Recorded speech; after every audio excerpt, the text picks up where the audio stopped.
मुस्कान serial episode 324। पहले scene में हम देखते हैं रौनक तारा के कमरे में आता है। तारा बैठी हुई अपना मेकअप कर रही होती है। रौनक उससे कहता है कि हमें वो टेडी बेयर चाहिए। हमने गुस्से में मुस्कान से टेडी बेयर लेने के लिए उस समय मना कर दिया था। तारा रौनक को कहती है कि अगर तुम्हें वो टेडी बेयर चाहिए तो तुम्हें मुझे एक किस करना होगा और उसके बाद टेडी बेयर ले जाना। तारा रौनक की तरफ बढ़ती है लेकिन रौनक वहाँ से भाग जाता है। तभी मुस्कान उसे रोकती है और कहती है आप भाग क्यों रहे हो रौनक जी। रौनक बताता है कि तारा बहुत अजीब बातें कर रही है। वो कह रही है कि पहले किस दो तभी मैं तुम्हें टेडी बेयर दूंगी। मुस्कान रौनक से कहती है चाहे कुछ भी हो जाए उससे शादी कर लो पर मुझे टेडी बेयर चाहिए। रौनक कहता है कि तुम पागल तो नहीं हो गई मुस्कान, हमें वैसे ही बहुत अजीब लगता है किस करना।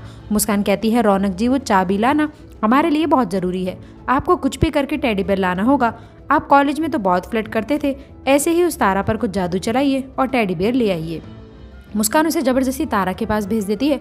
रौनक वापस तारा के कमरे में जाता है। तारा उसे फिर से छेड़ती है और रौनक की नज़र उसी टेडी बेयर पर होती है। रौनक कहता है कि आप आंखें बंद कीजिए। तारा आंखें बंद करके किस करने के लिए तैयार हो जाती है लेकिन रौनक उसके हाथ पर किस कर देता है और तारा से टेडी बेयर छीन कर भाग जाता है और कहता है आपने ये तो नहीं कहा था ना कि फेस पर किस करना है, अब चाहे फेस पर किस करो या हाथ पर, किस तो किस होती है। और रौनक टेडी बेयर लेकर वहाँ से चला जाता है। रौनक टेडी बेयर लेकर मुस्कान के पास आता है। फिर वो दोनों टेडी बेयर के अंदर से चाबी निकाल लेते हैं और वो दोनों उसी लाल दरवाजे वाले कमरे की तरफ बढ़ने लगते हैं। मुस्कान चाबी से ताला खोलने की कोशिश करती है और वो देखती है कि गलत चाबी वो लोग ले आए होते हैं। रौनक भी ताला खोलने की कोशिश करता है लेकिन उस चाबी से ताला नहीं खुलता। उतने में अम्मा की आवाज़ आती है। रौनक और मुस्कान दोनों बाहर आते हैं। तब उससे पूछती है चाबी मिली कि नहीं।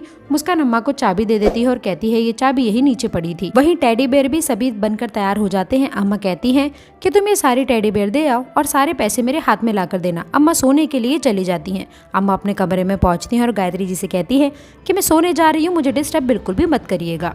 गायत्री वहीं पर ही टेबल पर बैठ जाती है। गायत्री की भी नज़र उसी कमरे पर होती है। रौनक और मुस्कान दोनों बर्तन साफ करते हैं। रौनक कहता है मेरा दिमाग ही नहीं लग रहा है, समझ नहीं आ रहा है कि लाल दरवाजे के पीछे आखिरकार उसका राज क्या है। हमारा मन तो किसी काम में ही नहीं लग रहा है। मुस्कान कहती है कि मैं भी वही सोच रही हूँ। दूसरी तरफ गायत्री चेक करती है अम्मा सोई के नहीं और वो उसी लाल दरवाजे की तरफ बढ़ने लग जाती है। रौनक और मुस्कान आपस में बात करती हैं कि गलत चाबी कहाँ से आ गई, आखिरकार वो असली चाबी कहाँ गई। हम देखते हैं कि वो असली चाबी गायत्री के हाथ लग जाती है। फ्लैशबैक में हम देखते हैं कि जब अम्मा नहाने के लिए गई थी तो गायत्री ने उस गुच्छे में से चाबी निकाल ली थी और उस चाबी को मोमबत्ती के ऊपर छाप कर मार्केट में जाकर चाबी वाले से नई चाबी बनवा ली थी।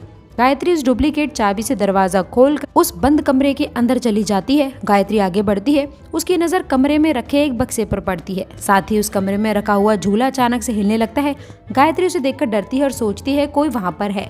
गायत्री सोचती है इस लाल दरवाजे के पीछे राज की बात हो रही थी लेकिन यहाँ तो कुछ नहीं नजर आ रहा है। गायत्री उस बक्से को देखती है और वहाँ से वापस आकर उस कमरे पे ताला लगा देती है। गायत्री सीढ़ियों से उतरती है कुछ सोचते हुए। रौनक और मुस्कान गायत्री को देखकर कहते हैं कि माँ इतनी खोई खोई क्यों लग रही है। रौनक और मुस्कान उससे पूछते हैं कि माँ क्या बात हो गई, कोई बात है क्या। गायत्री मन में सोचती है कि देखने की कोशिश तो कर रही थी लेकिन इस लाल दरवाजे के पीछे कुछ भी नहीं दिखा। इसका मतलब कोई ऐसा राज है ही नहीं उस लाल दरवाजे के पीछे। ये जो कुछ भी था उसे कहीं और छुपा दिया गया है। गायत्री अपने ख्यालों में खोई होती है। फिर मुस्कान उससे पूछती है कि माँ क्या बात हो गई। वहीं गायत्री को आवाज़ आती है खाना बनाने के लिए। गायत्री तबस्सुम के पास चली जाती है और वहीं मुस्कान रौनक से कहती है कि माँ इतनी अजीब तरीके से बिहेव क्यों कर रही है। रौनक कहता है पता नहीं, कुछ तो बात ज़रूर है माँ के मन में। वहीं कुछ लोग दवाई छिड़कने के लिए आते हैं। माला मना करती है कि हम कुछ नहीं कराएंगे लेकिन रौनक उसको कहता है कि नहीं, अगर तुमने ऐसा नहीं किया तो तुम पर बहुत बड़ा फाइन पड़ेगा। माला मान जाती है और कहती है कि आप 3 बजे आ जाना और सारे कमरों में दवाई छिड़क देना। मुस्कान पूछती है रौनक जी अब आपके दिमाग में क्या चल रहा है। रौनक कहता है ऐसा आइडिया है कि बस पूछो मत, सब कुछ अब साफ होने वाला है और आज ही हमें लाल दरवाजे का राज भी पता लग जाएगा। रौनक मुस्कान को चाय बनाने के लिए कहता है। रौनक जैसे ही पीछे पलटता है तारा उसके पीछे खड़ी होती है। रौनक डर जाता है कि कहीं तारा ने हमारी सारी बात सुन तो नहीं ली। तारा बार बार रौनक के बीच में आ जाती है और उसे छेड़ने की कोशिश करती है। तारा रौनक को पार्लर जाने के लिए कहने लग जाती है कि मुझे पार्लर लेकर चलो लेकिन रौनक कहता है कि हम कोठे की नौकरी कर रहे हैं, तुम्हारी नहीं। लेकिन तारा फिर से उसे रोकती है और कहती है कि कोठे की नौकरी कर रहे हो तो हम कोठे की ही नौकरी करवाएंगे और कोठे में ही हम पार्लर खोल देंगे, फिर तुम हमारे ही सर की मसाज करना। तारा मुस्कान को बुलाती है और कहती है काम खत्म होने के बाद यहाँ पर एक पार्लर खोला जाएगा। रौनक गुस्सा करता है लेकिन मुस्कान उसे रोक लेती है। तारा वहाँ से चली जाती है। मुस्कान और रौनक पार्लर की सारी तैयारी करके रखते हैं। तारा वहाँ पर आकर कुर्सी पर बैठ जाती है और रौनक से सर की मसाज करने के लिए कहती है। रौनक कह देता है कि मैं कुछ भी नहीं करूँगा। मुस्कान कहती है कि मैं कर देती हूँ, रौनक जी को ये काम नहीं आता है। तारा कहती है कि अपने पति को तुमने क्या कोई काम नहीं सिखाया है? और मुस्कान, मैं इस समय तुम्हारे पति से नहीं बल्कि अपने नौकर से बात कर रही हूँ, और अगर तुम दोनों ने मुंह खोला तो मैं ये सारी बातें सर जी को जाकर बता दूंगी। रौनक तारा पर गुस्सा होता है और कहता है तुम्हें जो भी करना है कर लो और कर्जा बढ़ाना है बढ़ा दो, पर हम ये काम नहीं करेंगे। मुस्कान रौनक को साइड में ले जाती है और कहती है कि जैसा वो कह रही है वैसा ही कर लीजिए। मुस्कान कहती है क्योंकि हम मजबूर हैं, जब तक उस लाल दरवाजे का राज हमारे सामने नहीं आता है तब तक के लिए हमें ये ऐसा कोई भी रिस्क नहीं लेना चाहिए।